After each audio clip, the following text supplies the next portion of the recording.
चलिए हम कार्यक्रम को आगे बढ़ाते हैं। हम मंच पर आमंत्रित करेंगे, चूंकि क्षेत्र किसानों का है तो किसानों की बात रखने वाला व्यक्ति भी हमें इस मंच पर चाहिए, और ऐसे में हम किसानों का पक्ष रखने के लिए हमेशा मुखर रहने वाले, हमेशा संघर्ष के लिए तैयार रहने वाले, उनके नेता के तौर पर पहचान रखने वाले राम प्रवेश यादव जी को आमंत्रित करना चाहेंगे। हमारे सहयोगी बबलू जी कृपया उन्हें मंच पर लेकर आएं।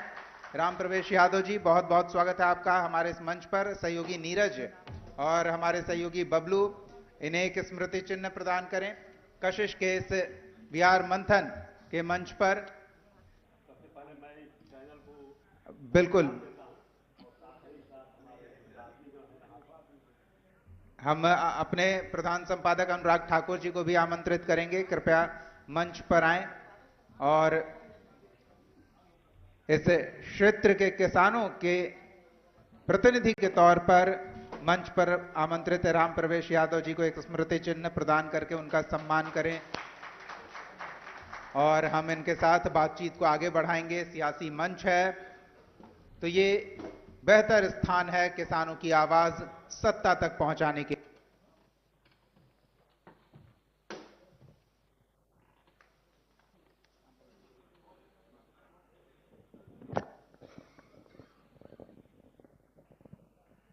बहुत बहुत स्वागत है आपका राम प्रवेश जी, और हम आपको और साथ ही हमारे तमाम आगंतुक अतिथियों और मंच पर आने वाले तमाम मेहमानों को भी एक चीज ध्यान दिला दें कि आज संभवतः 4 बजे चूंकि निर्वाचन आयोग के अधिकारी ने प्रेस कॉन्फ्रेंस बुलाया है, तो हम ये मानकर चल रहे हैं चुनावी माहौल है तो चुनाव की तारीख की घोषणा हो जाएगी और ऐसे में आदर्श आचार संहिता लग जाएगी।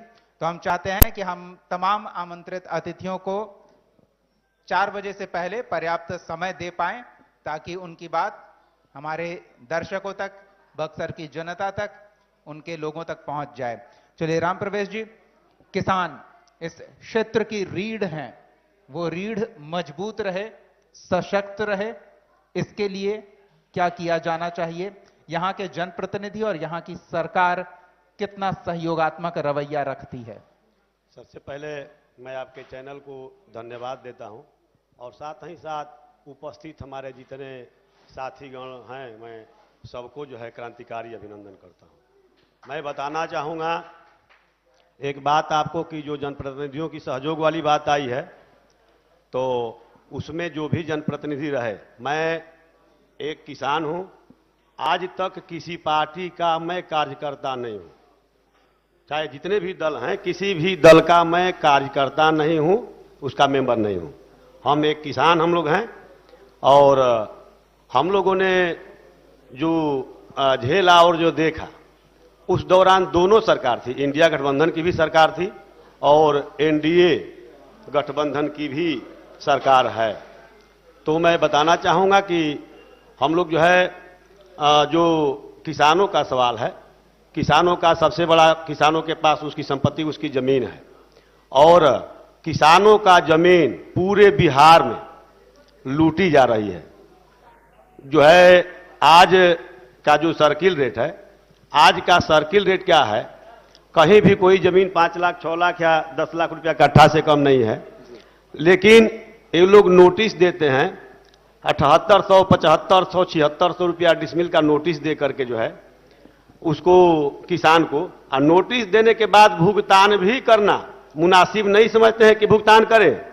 सीधे किसानों के जमीनों पर बुलडोजर चलाते हैं, चला करके जो है ये लोग उस जमीन को लूटने का काम करते हैं। आपने नबीनगर में, चेनारी में, भभुआ में हजारों एकड़ जमीन किसानों का जो लगी हुई फसल, लहलहाती फसल को इन लोगों ने बर्बाद किया और बर्बाद करके जो है किसानों का शोषण किया।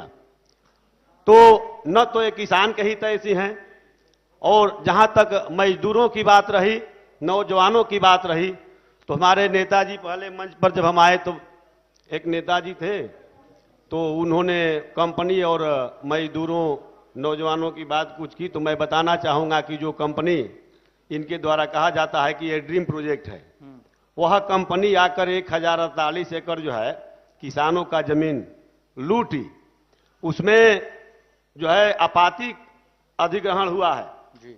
जिसका अगर हम जोड़ देते हैं 2014 में 2013 में भूमि अधिग्रहण कानून लागू हुआ।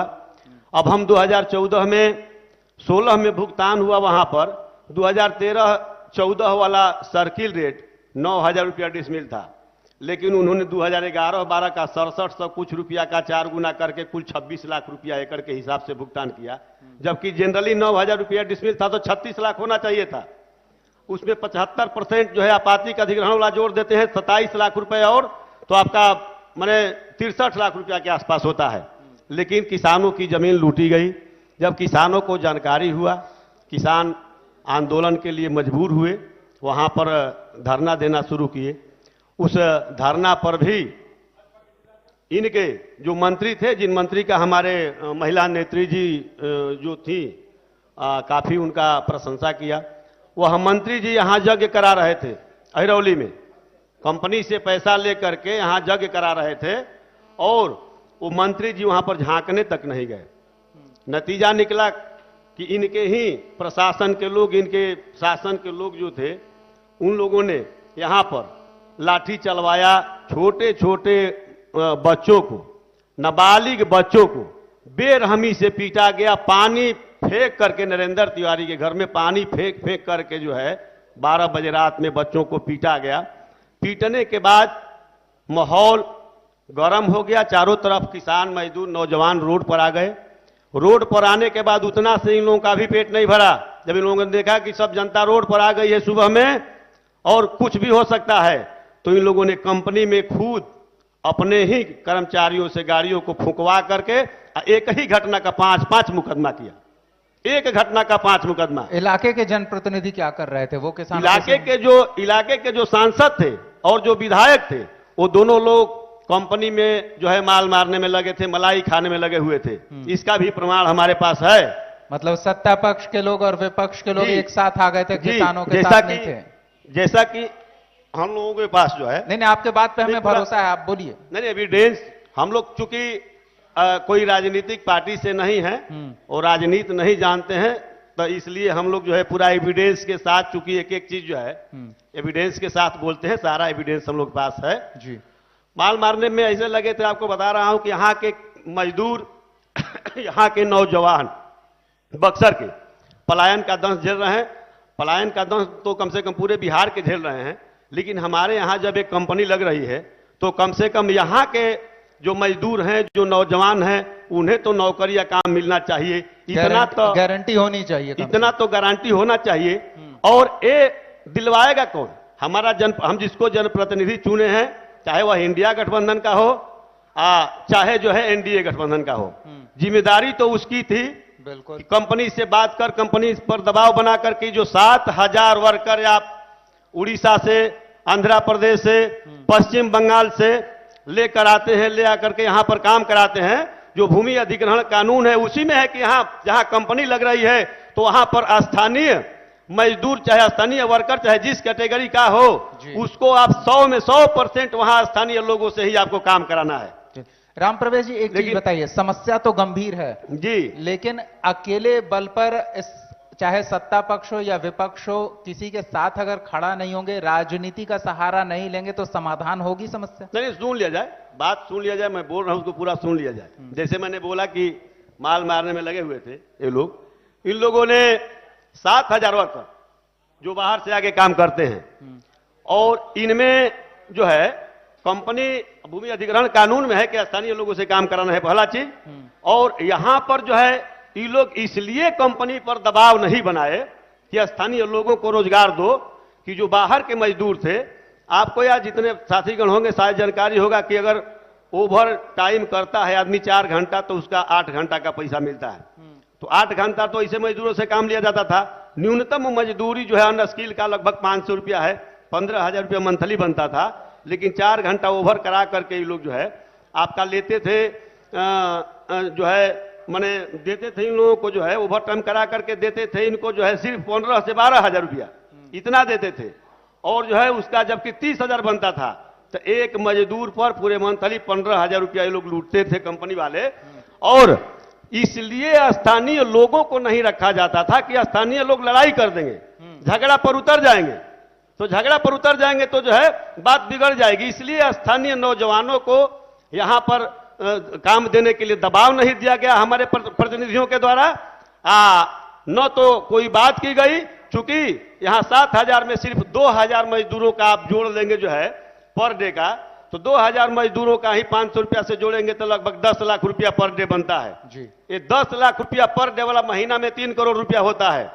इस तरह से सारा पैसा यहाँ के जो जनप्रतिनिधि चाहे वह इंडिया गठबंधन के थे या एनडीए गठबंधन के थे, ये दोनों लोगों के और साथ ही साथ यहाँ एक पदाधिकारी थे, उन लोगों के पाकिट में और कंपनी के भी कुछ अधिकारी के पाकिट में जा रहा था। समस्या को आसान शब्दों में बयां कर दिया, इसलिए बात हल्की लग रही है। लेकिन अब चुनाव है, किसानों के पास एक अवसर है कि वो बेहतर जनप्रतिनिधि का चुनाव करें जो उनके साथ उनकी कठिन समय में खड़ा हो। तो क्या समस्या का समाधान देख रहे हैं आप राजनीतिक तौर पे? राजनीतिक तौर पर आपने देखा कि ठीक आंदोलन से पहले चुनाव से पहले 16 मार्च को लोकसभा का चुनाव का घोषणा हुआ और 20 मार्च को हमारे धरनारत किसानों पर बेरहमी से लाठी बरसाई गई और 35 लोगों को साथ साथ हमको भी गिरफ्तार करके जेल भेजा गया। 7 गो महिला भी थी, 7 बुजुर्ग, उनका भी हाथ पैर तोड़ करके जेल में डाल दिया गया। इसका परिणाम, इसके साथ साथ गांव में घुस करके, अगल बगल के गांवों में घुस करके बेरहमी से पीटा गया, जिसका परिणाम यह हुआ कि लोकसभा में जब आंदोलन चल रहा था हम लोगों का, तो औरंगाबाद से जयनगर एक्सप्रेसवे निकल रहा है, भारतमाला, चंदौली से कोलकाता निकल रहा है। इसमें हमारे संगठन से जहां जहां आंदोलन चल रहा है, औरंगाबाद से लेकर के भभुआ से लेकर के मसौढ़ी, जहानाबाद में हमारे संगठन के लोग जाया करते थे। और इन चुनाव के वक्त पर जो इन लोगों ने लाठीचार्ज किया, लाठीचार्ज करके जो तमाशा किया, जेल भेजा और जानवरों तक को नहीं छोड़ा। ये मुन्ना तिवारी यहां पर बैठे हैं किसान, इनके घर में घुस करके मंदिर पर रखा जो सोना चांदी का सामान वो भी ले गए, ले जा करके जो है इनके यहाँ छोटा छोटा जानवर एक मार करके कुत्ता को ऐसी खत्म कर दिया। गाय का बछड़ा है, अच्छी गाय, अच्छी नस्ल की गाय है, उसको मार दिया जो अंधी हो गई है, जो आज तक है। अब 20 लाख रुपए का से ऊपर जो है इनके यहाँ सोना का सामान, घर में बेटा का शादी था, पतोह के लिए रखे थे चढ़ाने के लिए, वो सारा कुछ लूट के प्रशासन के लोग ले गए। इसका परिणाम पूरे शाहाबाद और मगध में परिणाम यह हुआ कि इनका खाता तक नहीं खुला। चलिए, तो आपने चुनाव के वक्त पर इनका खाता नहीं खुला। स्पष्ट संकेत दे दिया है कि अगर शाहाबाद के क्षेत्र में अपनी जगह बनानी है तो किसानों की समस्या का समाधान करना होगा, किसानों के साथ खड़ा रहना होगा। तो इतना तो है। इस तरह से मजदूरों का शोषण हुआ, यहाँ के नौजवानों को काम नहीं मिला, इनकी उदासीनता के चलते ये लोग कंपनी से जो ले रहे थे पैसा मंथली, और वो मंथली जो है लेने के लिए, चूंकि अगर मंथली इनकी, चूंकि यहाँ के स्थानीय लोग काम करते तो इनकी मंथली बंद हो जाती, जो नाजायज ढंग से पैसा लिया जा रहा था वो बंद हो जाता। अब बंद होने के कारण जो है इनको नहीं मिल पाता, इसलिए दोनों गठबंधन के लोगों ने मजदूरों का, किसानों का, नौजवानों का शोषण किया और उसका ही परिणाम चुनाव के वक्त पर था कि पूरे शाहाबाद से हुआ।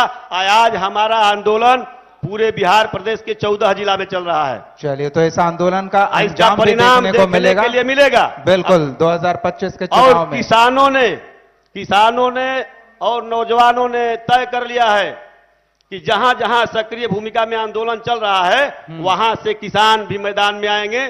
चूंकि किसानों का बात किसी ने नहीं उठाया तो किसान भी मैदान में उतरेंगे और किसान जब मैदान में उतरेंगे, जीतेंगे तो जाके विधानसभा में किसानों की बात रखेंगे। चलिए, तो अपने पैर पर खड़े होंगे और सत्ता में अपने लिए अगर कोई साथ नहीं आ रहा है तो एक नया विकल्प तलाशेंगे। बहुत बहुत धन्यवाद राम प्रवेश जी अपना समय देने के लिए, किसानों की बात इस मंच से हमारे साथ साझा करने के लिए और राजनीति पर इसका क्या असर होगा ये एक संदेश तमाम राजनीतिक गठबंधन को देने के लिए बहुत बहुत धन्यवाद अपना समय। नहीं, लोग बात करते हैं डकैती की, बात करते हैं डकैती की कि डकैती होता था।